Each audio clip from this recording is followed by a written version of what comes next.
39வது கண்தான இருவார விழா மற்றும் கண்தானம் செய்த நல்லுள்ளங்களை சிறப்பிக்கிற விழா என்று நடைபெற்றிருக்கிறது. இந்தியாவின் முதல் கண் வங்கி தொடங்கப்பட்டது இந்த மருத்துவமனையில். அதேபோல் பல்வேறு சிறப்புகள் என்கின்ற வகையில் ஒரு 200 ஆண்டை கடந்த பழமையான மருத்துவமனை, ஆசியாவின் பழமையான கண் மருத்துவமனை, உலகின் 2வது பழமையான கண் மருத்துவமனை. மாண்புமிகு தமிழ்நாட்டின் முதலமைச்சர் அவர்களின் மூலம் கடந்த ஆண்டும் கூட 65 கோடி ரூபாய் செலவிலான ஒரு புதிய கட்டிடம் ஒன்று கட்டப்பட்டு திறந்து வைக்கப்பட்டது. அதோடு மட்டுமல்லாது கடந்த நிதிநிலை அறிக்கையில் இந்த மருத்துவமனைக்கு 8 கோடி செலவில் புதிய கருவழி மாற்று அறுவை சிகிச்சை, கண் விழித்திரை சிகிச்சை மற்றும் கண் நீரழுத்த நோய் போன்ற சிறப்பு சிகிச்சை பிரிவுகளுக்கான அதிநவீன கண் மருத்துவ உபகரணங்கள் வழங்கப்படும் என்று அறிவிக்கப்பட்டது. அதன்படி இன்றைக்கு அந்த கருவிகள் எல்லாம் தொடர்ந்து வழங்கப்பட்டு வருகிறது. அந்த வகையில் இந்த கண் மருத்துவமனையின் பணிகள் என்பது, செயல்பாடு என்பது இந்தியாவின் மருத்துவமனைகளிலேயே மிக சிறப்பான ஒன்றாகவும் இருந்து கொண்டிருக்கிறது. தேசிய நலக்குழும நிதியுதவியுடன் தானமாக பெறப்பட்ட கண்விழிகளை பொறுத்தவரை 2021-22 5542, 2022-23 8274, 2023-24 9400 என்கின்ற வகையில் மிக சிறப்பாக அது உயர்ந்த வண்ணம் இருக்கிறது. தேசிய அளவில் கண்தானம் மூலம் சேகரிக்கப்படுகிற மொத்த கண்விழிகளில் 25% தமிழ்நாட்டில் இருந்து மட்டுமே பெறப்படுகிறது என்பது பெருமைக்குரிய விஷயம். தேசிய அளவிலான கண்தானம் என்பது தமிழ்நாட்டில் ஒரு மிக சிறப்பான இடத்தை வகித்து வருகிறது. கடந்த 10 மாதங்களாக தானமாக பெறப்பட்ட கண்களின் எண்ணிக்கையை பொறுத்தவரை 208, அதில் இதுவரை பயன்படுத்தி கொண்டவைகள் என்பது 118. உடல் உறுப்பு தானத்தின் மூலம் பெறப்பட்ட கண்களை பொறுத்தவரை 42, அதில் பயன்படுத்தி கொள்ளப்பட்ட கண்களை பொறுத்தவரை 39. இதில் ராஜீவ்காந்தி அரசு பொது மருத்துவமனையிலிருந்து மட்டும் 42 கண்கள் தானமாக பெறப்பட்டு 39 கண்கள் பயன்படுத்தப்பட்டு இருக்கிறது. ஆக பெறப்பட்ட கண்களில் 92.85% இன்றைக்கு அது பயன்படுத்தப்பட்டும் கொண்டிருக்கிறது.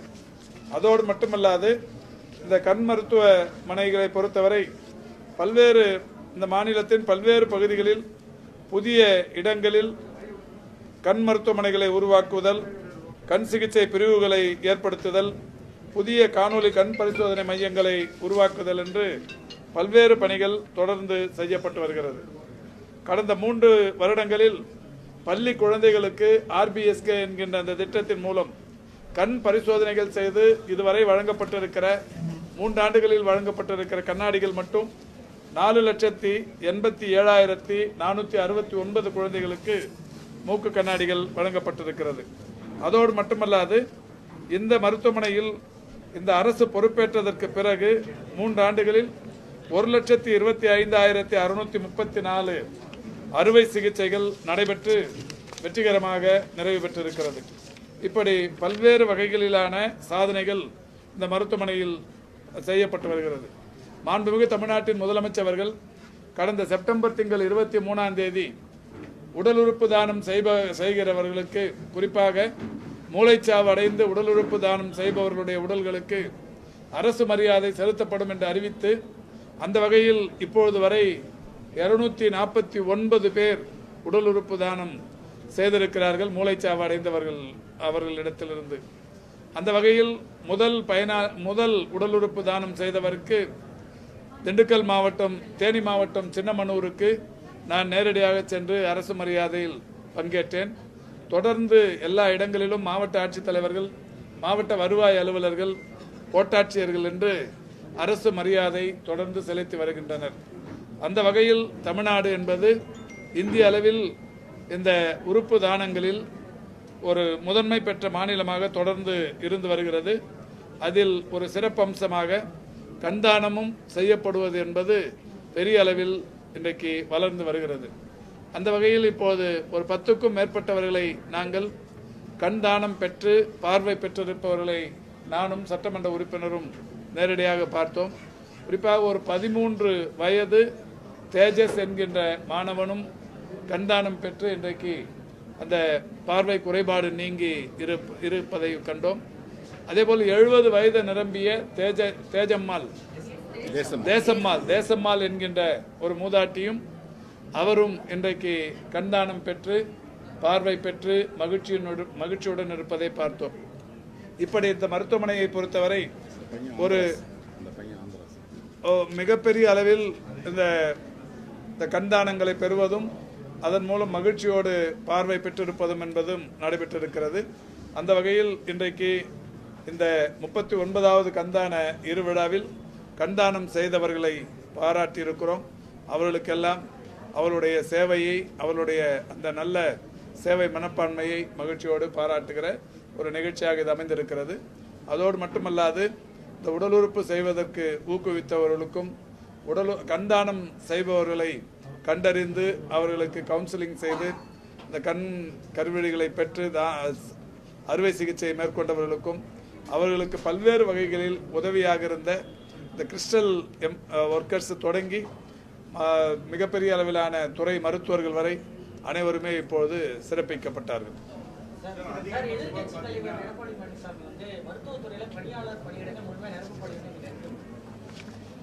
இது கடந்த வாரம் கூட அவருக்கு முழுமையான வகையில் ஒரு பதிலை பத்திரிகையாளர் சந்திப்பின் மூலம் தெரிவித்தேன். எதிர்க்கட்சி தலைவர் என்பது ஒரு துறையில் என்ன நடக்கிறது என்பதை தெரிந்து கொண்டு பேசுவது என்பது அவசியமான ஒன்று. பொதுவாக மருத்துவத்துறையை பொறுத்தவரை கடந்த 3 ஆண்டுகளுக்கு முன்னால் இந்த துறையில் பொறுப்பேற்கிற போது இருந்த குளறுபடிகளும் குழப்பங்களும் ஒரு மிகப்பெரிய அளவில் இருந்தது என்பதை அனைவருமே நன்றாக அறிவார்கள். ஒரு 354 என்கின்ற அரசாணையை அமல்படுத்த கோரி மருத்துவர்கள் அதிமுக ஆட்சி காலத்தில் நடத்திய போராட்டங்களை யாரும் மறந்துவிட முடியாது. தொடர்ச்சியான போராட்டங்கள் நடத்தினார்கள் என்பதற்காகவே ஒரு 116 மருத்துவர்களுக்கு பனிஷ்மெண்ட் டிரான்ஸ்ஃபர்ஸ் என்று அவர்களுக்கு தண்டனை இடமாற்றத்தை தந்தார்கள். இதுவரை எந்த அரசும் செய்யாத ஒரு கொடுங்காரியம் அது. மருத்துவர்கள் என்பது இந்த துறையில் மட்டுமல்ல, உலக அளவில் மதிக்கப்பட வேண்டிய ஒரு பணியாளர் சமூகத்தை சார்ந்தவர்கள். அவர்கள் உரிமைகளுக்காக போராடினால் அவர்களை அழைத்து பேச வேண்டும், அவருடைய உரிமைகளை கோரிக்கைகளை கேட்க வேண்டும், அதை முடிந்தவரை தீர்க்க வேண்டும். தீர்க்க முடியாத பிரச்சனைகள் இருந்தால் அதற்கு கால அவகாசம் அரசு கேட்டு தீர்த்து வைக்கிறோம் என்று சொல்ல வேண்டும். இப்பொழுதும் கூட இந்த அரசு பொறுப்பேற்றதற்கு பிறகு 293, 354 ஆகிய 2 அரசாணைகள் பற்றி அந்த இரு தரப்பு மருத்துவர்களுக்கும் 2 மாறுபட்ட கருத்துக்கள் இருந்தது.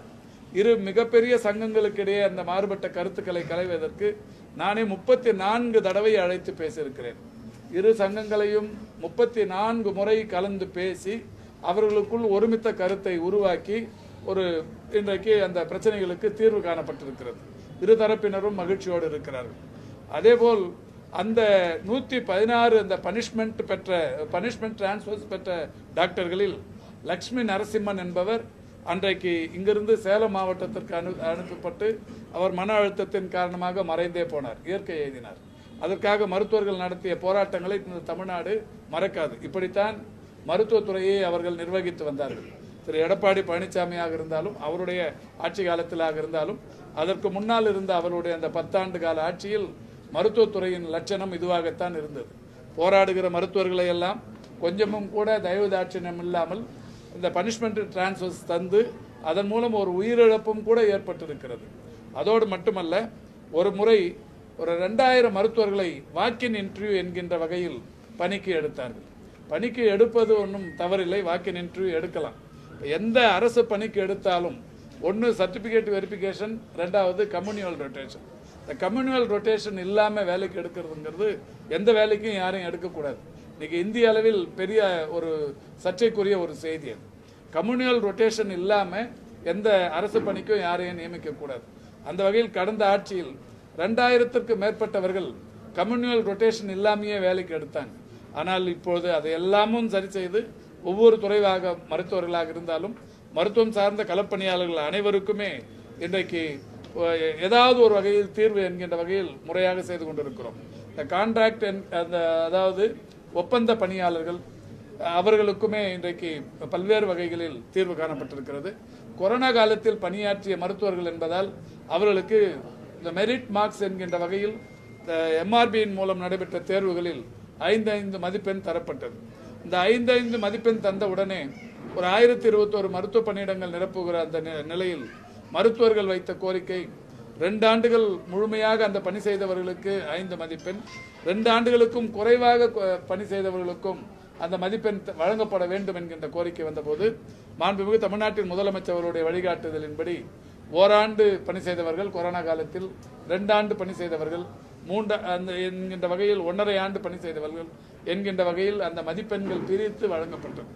அந்த வகையில் இந்த 1021 மருத்துவர்களில் கொரோனா காலத்தில் பணியாற்றிய ஒட்டுமொத்த மருத்துவர்களுக்கும் அரசில் பணியாற்றுவதற்கு வாய்ப்பு கிடைத்தது. அந்த அரசில் பணியாற்றுவதற்கு வாய்ப்பு கிடைத்த அந்த நேரத்திலும் கூட இதுவரை இந்திய வரலாற்றில் வேறு எந்த துறையிலும் முதல் முறையாக பணியாணைகளை பெறுபவர்களுக்கு கவுன்சிலிங் நடத்தப்பட்டது என்கின்ற வரலாறே இல்லை. முதல் முறையாக பணியாணை பெறுபவர்களை அலுவலர்கள், மேலதிகாரிகள் அலுவலகத்தில் உட்கார்ந்து கொண்டு கோயம்புத்தூரில் இருப்பவர்களுக்கு சிதம்பரத்தில் வேலை தருவார்கள், கன்னியாகுமரியில் இருப்பவர்களுக்கு ஓசூரில் வேலை தருவார்கள். வேலை தந்து அவர்கள் அந்த இடத்தில் வேலை கிடைத்த மகிழ்ச்சி ஒரு புறம் இருந்தாலும் தங்களுக்கு தங்கள் ஊரில் கிடைக்காத நிலை, தங்கள் குடும்பத்தை பார்க்க முடியாமல் 300-400 கிலோமீட்டருக்கு அப்பால் வேலை கிடைக்கிறதே என்கின்ற சங்கடத்தில் தான் பணியாற்றி கொண்டிருந்தார்கள். முதல் முறையாக நம்முடைய மாண்புமிகு தமிழ்நாட்டின் முதலமைச்சருடைய வழிகாட்டுதலோடு 1021 மருத்துவர்களுக்கும் 977 செவிலியர்களுக்கும் முதல் ஆணை தருகிற போதே கவுன்சிலிங் நடத்தி அவரவர்கள் விரும்புகிற இடங்களுக்கு பணியாணை தரப்பட்டது. கடந்த 20 நாட்களுக்கு முன்னால் கூட 946 மருந்தாளுநர்கள், 523 உதவியாளர்கள் என்று 1523 பேர் அளவுக்கு இன்றைக்கு கவுன்சிலிங் நடத்தி பணியாணைகளை தந்திருக்கிறோம். இதுவரை இந்த அரசு பொறுப்பேற்றதற்கு பிறகு மருத்துவ பணியாளர் தேர்வாணையம், மெடிக்கல் சர்வீசஸ் ரெக்ரூட்மெண்ட் போர்டு என்கின்ற அந்த அமைப்பின் சார்பில் மட்டும் தரப்பட்டிருக்கிற பணிகளின் எண்ணிக்கை 1947 உதவி மருத்துவர்கள், 1291 இதர மருத்துவம் சார்ந்த பணியாளர்கள், 977 தற்காலிகமாக அதிமுக ஆட்சி காலத்தில் அவர்களால் பல்வேறு குழப்பங்களுக்கு இடையில் நியமிக்கப்பட்ட செவிலியர்களை நிரந்தரப்படுத்தி அவர்களுக்கான ஆணைகள் தந்திருப்பது. கடந்த 15 நாட்களுக்கு முன்னால் 946 மருந்தாளுநர்கள், ஒரு 4-5 நாட்களுக்கு முன்னால் தரப்பட்ட 127 உணவு பாதுகாப்பு அலுவலர்கள் என்று 5288 புதிய பணி நியமன ஆணைகள் தரப்பட்டிருக்கிறது. இது மட்டுமல்லாது தமிழ்நாடு அரசு பணியாளர் தேர்வாணையத்தின் வாயிலாக இந்த துறைக்கு தேவையான இளநிலை உதவியாளர்கள், தட்டச்சர்கள், சுருக்கெழுத்து தட்டச்சர்கள், சுகாதார அலுவலர்கள் போன்ற பணியிடங்கள் 1583 நிரப்பப்பட்டிருக்கிறது. ஆக இந்த துறையில் மட்டும் கடந்த 3 ஆண்டுகளில் 6744 மருத்துவ துறை பணியாளர்களுக்கு புதிய பணியாணைகள் தரப்பட்டிருக்கிறது.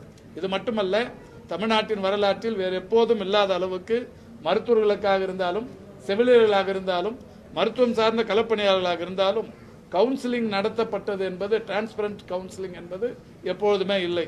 ஒருவர் பணியிட மாற்றம் செய்து கொள்ள வேண்டும் என்றால் உங்களுக்கு தெரியும், அதை நான் மீண்டும் இங்கே சொல்லி கொச்சைப்படுத்திக் கொண்டிருக்க விரும்பவில்லை. இதனால் இந்த டிரான்ஸ்பரன்சி கவுன்சிலிங் என்கின்ற வகையில் இந்த பதவி உயர்வாக இருந்தாலும், பதவி இடமாற்றங்களாக, பணி இடமாற்றங்களாக இருந்தாலும் கலந்தாய்வுகளின் மூலம் நடத்தப்பட்டது.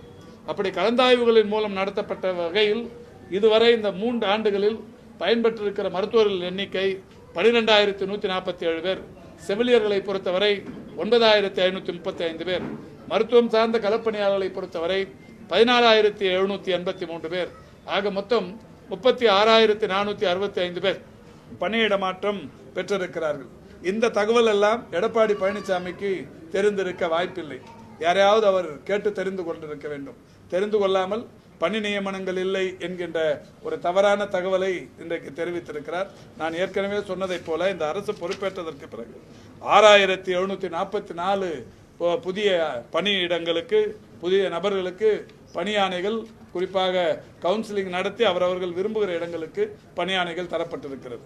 36465 பேருக்கு கவுன்சிலிங் மூலம் பதவி உயர்வும் பணியிட மாறுதலும் தரப்பட்டிருக்கிறது. இந்த சாதனை 3 ஆண்டுகளில் மட்டுமே நடைபெற்றிருக்கிறது. எடப்பாடி பழனிசாமி அவர் பொறுப்பேற்றிருந்த 4 வருடங்கள், அதற்கு முன்னால் ஒரு 6 வருடங்கள், 10 ஆண்டு காலத்தில் இப்படி எத்தனை பணியிட மாற்றங்களை, டிரான்ஸ்பரண்ட் பணியிட மாற்றங்களை செய்திருக்கிறார் என்கின்ற தகவலை அடுத்த பத்திரிகையாளர் சந்திப்பிலோ அடுத்த அறிக்கையின் வாயிலாகவோ தெரிவித்தால் நன்றாக இருக்கும். அதையும் கடந்து நான் மிக தெளிவாக தொடர்ந்து சொல்லி வருவது, கடந்த 3 ஆண்டுகளில் மட்டும் தமிழ்நாட்டில் இருக்கிற 8713 துணை சுகாதார நிலையங்கள், அதேபோல் 2286 ஆரம்ப சுகாதார நிலையங்கள், வட்டார மருத்துவமனைகள், மாவட்ட அரசு மருத்துவமனைகள், மருத்துவக் கல்லூரி மருத்துவமனைகளுக்கு தொடர்ந்து ஒவ்வொன்றுக்குமே ஒவ்வொரு தொகுதியிலும், ஒவ்வொரு ஊராட்சியிலும், ஒவ்வொரு பேரூராட்சியிலும் நான் 2-3 முறையாவது சென்றிருப்பேன். இதுவரை 1000த்திற்கும் மேற்பட்ட புதிய கட்டிடங்கள் 15வது நிதி ஆணையத்தின் மூலம் கட்டப்பட்டு ஒவ்வொன்றாக ஒவ்வொரு மாவட்டத்திலும் 10-15 என்று திறந்து வைத்துக் கொண்டு வந்து கொண்டிருக்கிறேன். நேற்றைக்கு கூட அரியலூரில் 9 கட்டிடங்களை திறந்து வைத்தேன். நேற்றைக்கு முன்தினம் கும்பகோணத்தில் ஒரு 3 கட்டிடங்களை திறந்து வைத்தேன். இப்படி தொடர்ச்சியாக வாரத்திற்கு 2 நாள் 3 நாள் மாவட்டங்களில் புதிதாக கட்டப்பட்ட கட்டிடங்களை திறந்து வைத்திருக்கிறேன். இப்படி இந்த 3 ஆண்டுகளில் கட்டப்பட்ட கட்டிடங்களும் திறந்து வைக்கப்பட்டிருக்கிற கட்டிடங்களையும் நாங்கள் பட்டியல் போடுகிறோம். இதில் ஏதாவது ஒன்றை அவர் காலத்தில் அவர் செய்திருப்பாரா என்று சொல்ல வேண்டும். அது மட்டும் இல்லை, இந்த மருத்துவமனைகளுக்கான ஆய்வு என்கின்ற வகையிலேயோ, எத்தனை மருத்துவமனைகளுக்கு சென்றிருக்கிறோம் என்கின்ற வகையிலேயோ நான் வெளிப்படையாக தகவல்களை தர தயாராக இருக்கிறேன். அவர் பொறுப்பேற்ற அந்த 4 ஆண்டுகளில் அவராக இருந்தாலும், அல்லது இந்த துறையை நிர்வகித்த அமைச்சராக இருந்தாலும், அல்லது இவருடைய அரசு அமைச்சரவையில் இருந்த அமைச்சர்கள் யாராக இருந்தாலும் எத்தனை மருத்துவமனைகளுக்கு எத்தனை முறை ஆய்வுகளுக்கு சென்றார்கள், எந்தெந்த ஊருக்கு சென்றார்கள், இந்த பட்டியலெல்லாம் தந்தாலும் கூட நன்றாக இருக்கும். மதுரையில வந்து நேற்று 79 பேர் வந்து காய்ச்சல் வந்திருக்கு. அது 2 பேருக்கு வந்து டெங்கு கன்ஃபார்ம் பண்ணிருக்காங்க. இந்த மருத்துவ டெங்கு பணிகள் எப்படி போயிட்டு இருக்கு? இல்லை, இப்போ உங்களுக்கு ஏற்கனவே சொன்னேன். இப்போ கடந்த ஒரு 4 நாட்களுக்கு முன்னால் தான் டெங்குவை பொறுத்தவரை, டெங்குங்கிறது தொடர்ச்சியாகவே இந்த பருவமழை காலங்களின் போது அதிகரிக்கும். அதிகமான இறப்புகள் என்று எடுத்துக்கொண்டால் நான் இது தொடர்ச்சியாக நிறைய தடவை சொல்லின்னு வரேன். 2012 66 பேர் இறந்துருக்காங்க. 2017 65 பேர் இறந்திருக்கிறாங்க. இதுதான் டெங்கு பாதிப்புகளினால் அதிகமான இறப்புகள் தமிழ்நாட்டில். அப்போ இந்த பாதிப்புகளும் உயிரிழப்புகளும் என்பது 2012 2017 நடந்தது. இது ரெண்டுமே இன்னைக்கு அறிக்கை விட்டுருக்கிற எடப்பாடி பழனிசாமி அவர்களுக்கு தான் வெளிச்சம். அப்போ இவ்வளோ டெத்து எப்படி நடந்ததுன்னு அதுக்கு அவர் தான் காரணம்னு நான் அவங்க சொல்ற மாதிரி சொல்ல மாட்டேன். இருந்தாலும் இது அவங்க கவனத்துக்காக இது சொல்றோம். இன்னைக்கு இந்த ஆண்டு 8 மாதங்கள் நிறைவுற்று இருக்கிறது. இதுவரையான பாதிப்பு நான் நேற்றைக்கு முன்தினம் கூட தெரிவித்தேன். தொடர்ச்சியாக இன்றைக்கு இந்த அரசு மேற்கொண்டு வருகிற பணிகளின் விளைவாக இதுவரையான பாதிப்பு 12120. இந்த 12120ன்னா அதாவது தமிழ்நாட்டில் இருக்கிற எல்லா தனியார் மருத்துவமனைகளையும் ஒருங்கிணைத்து எந்த காய்ச்சல் பாதிப்பும், அது குறிப்பாக டெங்கு மாதிரியான அந்த பாதிப்புகளை கண்டறிந்து இந்த லிஸ்ட்ல எடுத்துட்டு வரோம். இதுக்கு முன்னாடி எல்லாம் வெறும் அரசு மருத்துவமனைகளுக்கு வந்தவங்க அந்த பட்டியலை மட்டும்தான் சொல்லுவாங்க. இப்போ தமிழ்நாட்டில் இருக்கிற 46,600க்கும் மேற்பட்ட மருத்துவமனைகளில் இருக்கிற மொத்த பட்டியலையும் இதில் இணைத்திருக்கிறோம். இந்த பாதிப்பு உடனடியாக கண்டறியப்படுகிற காரணத்தினால் அரசு மருத்துவர்கள் தனியார் மருத்துவமனைகளிலும் போய் டெங்கு பாதிப்பை உடனடியாக கண்டறிந்து அதை கண்காணிக்கிற காரணத்தினால் இறப்புகள் இன்னைக்கு மிகப்பெரிய அளவில் குறைந்து 5 வரை இறப்புகள் ஏற்பட்டிருக்கிறது. கடந்த 2 நாட்களுக்கு முன்னால் 4 இறப்புகள் என்று அறிவித்தேன். இப்பொழுது 5 இறப்புகள். எதையும் வெளிப்படை தன்மையோடு இந்த அரசு அணுகுகிறது, அறிவிக்கவும் செய்கிறது. அந்த வகையில் இதுவரை இந்த இறப்புகளுக்கும் கூட கூடுதல் காரணம் என்பது நான் ஏற்கனவே சொன்னதை போல, டெங்கு போன்ற பாதிப்புகள் ஏற்படுகிற போது அவர்கள் வீட்டில் இருந்தே சிகிச்சை பெறுவது என்பது ஒரு பெரிய தவறான ஒரு முன்னுதாரணம். அது மட்டுமல்ல, மருத்துவர்களை அணுகாமல் தாங்களாகவே மருந்துகளை எடுத்துக்கொள்வது என்பதும் ஒரு தவறான முன்னுதாரணம். இது மட்டுமல்ல, அந்த காய்ச்சல் வந்ததற்கு பிறகு வீடுகளிலேயே தங்கியிருந்து விட்டு முற்றிய நிலையில் அரசு மருத்துவமனைகளுக்கு வருவது, இந்த மாதிரியான சூழலும் நோய் எதிர்ப்பு சக்தி குறைவாக இருந்து உயிர் நீப்பது என்பது அந்த காரணங்களில் ஒன்று. அந்த வகையில் தான் இதுவரை இந்த ஆண்டு 5 இறப்புகள் ஏற்பட்டிருக்கிறது. இதற்காகத்தான் மாண்புமிகு தமிழ்நாட்டின் முதலமைச்சருடைய வழிகாட்டுதலோடு இதுவரை இந்த துறை எப்போதுமே மேற்கொள்ளாத ஒரு விஷயத்தை கடந்த ஆண்டும் இந்த ஆண்டும் செய்திருக்கிறோம். மக்கள் நல்வாழ்வுத்துறையும், ஊரக உள்ளாட்சித்துறையும், நகர்ப்புற உள்ளாட்சித்துறையும் 3 துறைகளும் ஒருங்கிணைந்த மாவட்ட அளவிலான இணை இயக்குநர்கள், துணை இயக்குநர்களுடனான ஒரு கூட்டத்தை கடந்த ஆண்டும் நடத்தினோம். இந்த ஆண்டு 11 துறைகளை ஒருங்கிணைத்து கூட்டத்தை நடத்தியிருக்கிறோம். பள்ளி கல்வித்துறை, கல்லூரி கல்வித்துறை, அது மாதிரி நகர்ப்புற உள்ளாட்சித்துறை, ஊரக உள்ளாட்சித்துறை என்று 11 துறைகளை ஒருங்கிணைத்து ஒரு 3 நாட்களுக்கு முன்னால் கூட்டம் நடத்தி யார் யாருக்கு என்னென்ன கடமைகள் இருக்கிறது, இந்த பருவமழை முடிகிற வரை யார் என்ன பணிகளை அந்தந்த மாவட்டங்களில் செய்ய வேண்டும். இப்போது மாநில அளவில் ஒருங்கிணைக்கப்பட்டிருக்கிற இந்த குழுவை போலவே அந்தந்த மாவட்டங்களிலும் ஒருங்கிணைப்பு குழுக்களை ஏற்படுத்தி டெங்குக்கு விழிப்புணர்வு பிரச்சாரங்களை மேற்கொள்வது, முன்னெச்சரிக்கை நடவடிக்கைகளை எடுக்க வேண்டும் என்று அறிவுறுத்தியிருக்கிறோம். ஒரு மாவட்ட ஆட்சியரோ அதை போய் கலந்துக்கல. மேக்ஸிமம் நீங்க பர்சன்டேஜ் எடுத்து பாத்தீங்கன்னா ஒரு ரெவன்யூ டிபார்ட்மெண்ட்டை சேர்ந்தவங்க மட்டும் தான் அங்க போறாங்க. அவங்க தரப்புல என்ன சொல்றாங்க, வந்தாங்க மாலை போட்டாங்க போயிட்டாங்க. அந்த ஒரு கண்டினியூட்டி இல்லாம போகுது. உடலுறுப்பு தானம் பண்ணவும் இது உங்களுடைய அழுத்தமான விஷயம் என்ன சொல்ல வரீங்க? இல்ல, மாண்புமிகு தமிழ்நாட்டின் முதலமைச்சர்களே அறிவித்து இந்த உடலுறுப்பு தானம் செய்பவர்களுக்குரிய அந்த மரியாதை என்பது செய்யப்பட வேண்டும் என்கின்ற வகையில் தான் இந்தியாவிலேயே முதன்முறையாக தமிழ்நாட்டில் இது செய்யப்பட்டது. அவர் அறிவித்த உடனே அடுத்த நாள் நடந்த நிகழ்வுக்கு நானே நேரடியாக இங்கிருந்து சின்னமனூருக்கு சென்று அந்த உடலுக்கு மரியாதை செலுத்தினேன். தொடர்ந்து நாங்கள் பார்த்த வகையில் மாவட்ட ஆட்சித்தலைவர்கள் நிறைய இடத்தில் பண்ணாங்க. நீங்க சொன்னது மாதிரியும் நடந்திருக்கு. ஆர்டிஓ, டிஆர்ஓ அந்த லெவல்லையும் கூட போய் அது மாதிரி பண்ணாங்க. நான் தலைமைச் செயலாளரிடத்தில் கூட இது சம்பந்தமாக பேச இருக்கிறேன். இப்போ இந்த 250 கூட இப்போ பத்திரிகையாளர் முன்னாடி நான் சொன்னதுக்கு என்ன காரணம்னா, இன்னைக்கு இது வரைக்கும் 249 வந்திருக்கு. 250க்கு நான் மீண்டும் போய் அதனுடைய முக்கியத்துவத்தை உணர செய்கிற வகையில், ஏன்னா அது இந்த உறுப்பு தானம் செய்தவர்கள் அவர்களுக்குரிய அந்த மரியாதையை புதுப்பிக்கிற வகையில் மாண்புமிகு தமிழ்நாட்டின் முதலமைச்சர் அவர்கள் அறிவித்திருக்கிற இந்த திட்டத்திற்காக இன்றைக்கு பெரிய அளவில் உறுப்பு தானம் செய்தலும் அதனால் பயன்பெறுவர்களுடைய எண்ணிக்கையும் ஆயிரக்கணக்கில் பெருகி வருகிற காரணத்தினால் இதனுடைய முக்கியத்துவத்தை உணர செய்ய வேண்டும் என்பதற்காகத்தான் 250வது நிகழ்வுக்கு நானே இன்றோ நாளையே நடந்தால் எந்த ஊர்ல நடந்தாலும் போலான்னு இருக்கிறேன். அந்த வகையில் இல்ல அது மட்டும் இல்ல, நீங்க சொன்னது கரெக்ட். விரைவில் நம்முடைய மாண்புமிகு தமிழ்நாட்டின் முதலமைச்சர் அவர்கள் வந்தவுடனே மாவட்ட ஆட்சித்தலைவர்களுக்கு பல்வேறு பணிகள் சுமைகள் இருக்கும் என்றாலும் கூட இந்த நிகழ்வுக்கு அவருக்கு அடுத்த நிலையில் இருக்கிற அதிகாரிகளும் போய் கலந்து கொள்ளலாம் என்கின்ற வகையில் தான் ஆணை பிறப்பிக்கப்பட்டது. ஒரு கோட்டாட்சியர், மாவட்ட வருவாய் அலுவலர், டிஆர்ஓ, ஆர்டிஓ, கலெக்டர், இந்த 3 பேர்ல யாராவது போலாம் அப்படின்ற மாதிரி தான் போயிருக்கு. இதுவரையில அதுக்கு கீழே எங்கேயும் போன மாதிரி தெரியல எனக்கு. இந்த 249லுமே அந்த மாதிரி தான் போயிருக்கிறாங்க.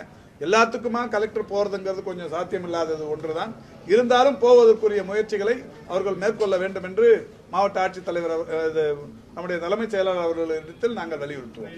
உடல் உறுப்புகளை தானம் பண்ணி உறவுகளை இழந்து வாழ்ந்துட்டு இருக்காங்க. அவங்களுக்கு வந்து வெறும் பரிசு ஒரு சிறப்பு மட்டும் இல்லாம அவங்க வேற ஏதாவது அரசு சார்ந்த துறை ஏதாவது இல்ல, அந்த மாதிரி கொடுத்தோம்னா அது வேற மாதிரி ஆயிரும். அது தானத்துக்கு அது ஒரு இதுவா இருக்காது, ஈடா இருக்காது. வேற ஏதாவது அவங்களை எதிர்பார்த்து பண்ண வைக்கிறதுங்கிற மாதிரியான ஒரு சூழ்நிலை வந்துடக்கூடாது. அதுல அப்புறமா தவறுகளும் கூட நடக்கிறதுக்கு இருக்கும். மூளைச்சாவு அடையாளத்துக்கு முன்னாடியே எதிர்பார்ப்போடு ஏதாவது ஒரு தவறு செய்யறதுக்கு ஒரு வழி வகுத்து தந்துடும். இப்போ அவங்களுமே யாரும் இதை விரும்புறதில்ல. மனசு வந்து நம்ம மண்ணில் புதைக்க போற இந்த உடம்பு அல்லது தீயில் கருக போற இந்த உடம்பு, இதில் இருக்கிற உடல் உறுப்புகளின் மூலம் தன்னுடைய மகனோ கணவனோ மனைவியோ எங்கேயோ வாழ்ந்து கொண்டிருக்கிறார்கள் என்கின்ற மனநிறைவை ஏற்படுத்தும் என்கின்ற வகையில் தான் அவர்கள் இதை செய்து கொண்டிருக்கிறார்கள். இங்க கூட பாத்தீங்க, கண் வந்து புதைக்கப்படுவதற்கல்ல விதைக்கப்படுவது என்கின்ற அருமையான வாசகத்தை எழுதியிருக்கிறார்கள். இதையெல்லாம் உணர்ந்த காரணத்தினால்தான் தமிழ்நாட்டிலிருந்து மட்டுமே 25% கண்கள், இந்தியாவுக்கே தேவைப்படுகிற கண்கள் 25% கண்கள் இங்கிருந்து தரப்பட்டு வருகிறது.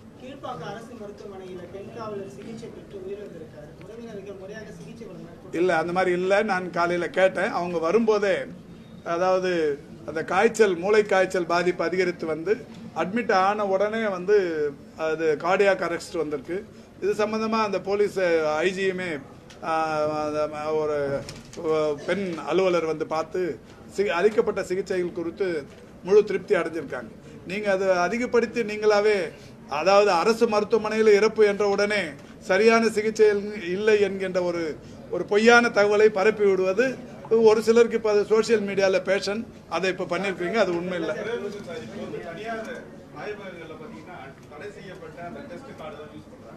அதுல வந்து கரெக்டா அக்யூரேட்டா கிளியரா வந்து காமிக்கிறது டெங்கு வாயினால ஒரு சில பேர் டெஸ்ட் எடுத்துட்டு டெங்கு பாசிட்டிவ் சொல்லி கொடுக்குறாங்க.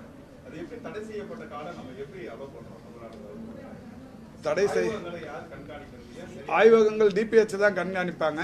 இப்போ அந்த மாதிரி எங்கேயாவது இருந்து உங்களுக்கு தகவல் தெரிஞ்சதுன்னா, ஏதாவது ஒரு ஆய்வகத்தில் தரப்படுகிற அந்த ஆய்வு அறிக்கைகள், அங்கே எடுக்கப்படுகிற டெஸ்டின் மீது நம்பிக்கையற்ற நிலை ஏதாவது இருந்ததுன்னா நீங்கள் எங்களுக்கு தகவல் சொல்லலாம். நிச்சயமாக நடவடிக்கை எடுப்போம்.